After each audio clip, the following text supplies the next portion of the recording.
Umsubathi waseRussia uAlexandra Marazovaq usenikeziwe indebe kanye nemali yakhe emva kokunqoba umjaho eComrades ngempela sonto. Abasubathi kanye namaqembu bahambele umcimbi wabadle umhlanganiso eThekwini KwaZulu-Natal namhlanje.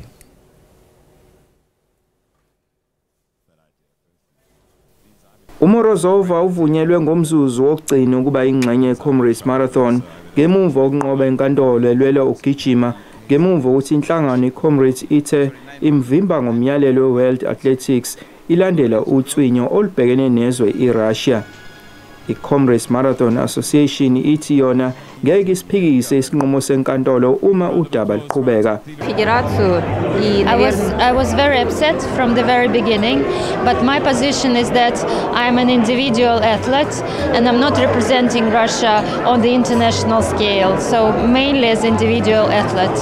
Ogcina sokuthi inkantolo isiyalela ukuthi simvumela gijimezeni elite runner okusho ke ukuthi kuma ngabe ukuthi bezongena kuma prize money noma khona kade ezokwini kuhambisana nako ukuthi fanele ayothola umklomelo wakhe.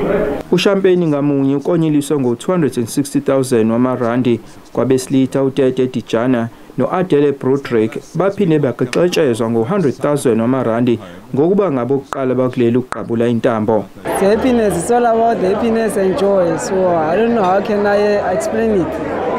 I'm very happy. Iqembu lendawo labasubathi limemezela ukuthi kukhona umsubathi obenenkinga egijima emzileni ePinetown washonela esibhedlela. We also wish to extend our heartfelt condolences, ladies and gentlemen, to all the families and to our beloved athletes who really went with their boots on. Inhlangano iComrades Marathon Association ithi izobuyekeza imiklomelo yayo uma isimo sayo seyimali siba ngcono. Endabeni za SABC nginguvusi Khumalo eThekwini.